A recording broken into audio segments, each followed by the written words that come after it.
மெல்ல வளைஞ்சது ஆகாயம் உள்ளம் சிலிர்க்கிறதே. 100 தலைமுறையானாலும் சொந்தம் இது போல் வாராதே. வம்பில் ஜெயித்திடுமோர் வீரம் அன்பில் ஜெயிக்கிறதே. தொப்புள் கொடியின் பூவாசம் தாலி கொடியில் தந்தானே.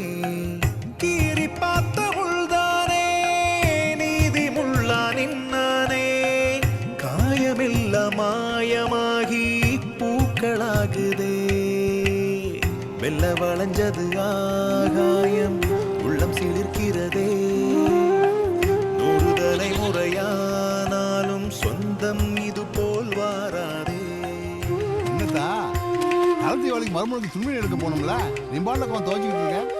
இந்தாருப்பா, இது எனக்கு,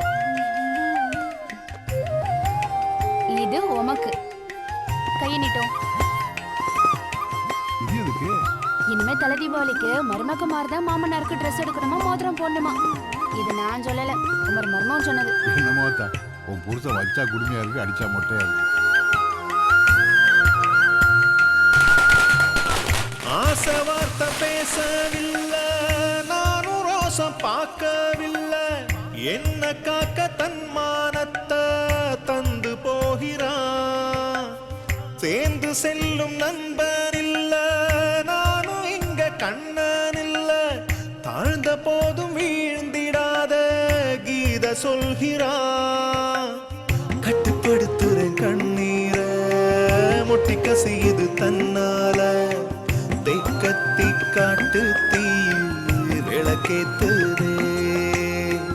தெய்வங்கள் மூக்கு மேல விரல் வைக்குதே. தீபநாள் அதுவும் அரச நாடே இருட்டில் இருக்கும்போது என் வீடு மட்டும் என் பொண்டாட்டியால எப்படி பளிச்சுன்னு இருக்கு பாரு. அவ தாளிக்கிறதுக்கு எண்ணெய் இல்லாமல் தடுமாறிக்கிட்டு இருக்கா. உன் பொண்டாட்டியனோட எண்ணெயிலே விளக்கு போட்டுக்கிட்டு இருக்கா. இதுக்கே நீ 2 கடை எக்ஸ்ட்ரா விட்டுற மாப்பிள்ள. சும்மா இருமா, விளக்கேற்றுற வீடு தான் சுத்தமாக இருக்கும். சுத்தம் இருந்தா சுகம் வரும், சுகம் இருந்தா தொழில் வரும், தொழில் இருந்தா பணம் வரும், பணம் இருந்தா குணம் வரும், குணம் இருந்தா தான் குளம் செழிக்கும். இதை யார் சொன்னது? என் பொண்டாட்டி சொன்னது. அப்ப சொந்த அறிவு இல்லை. ஆம்பளைக்கு எதுக்கு மாமா அறிவு? ஆம்பளைக்கு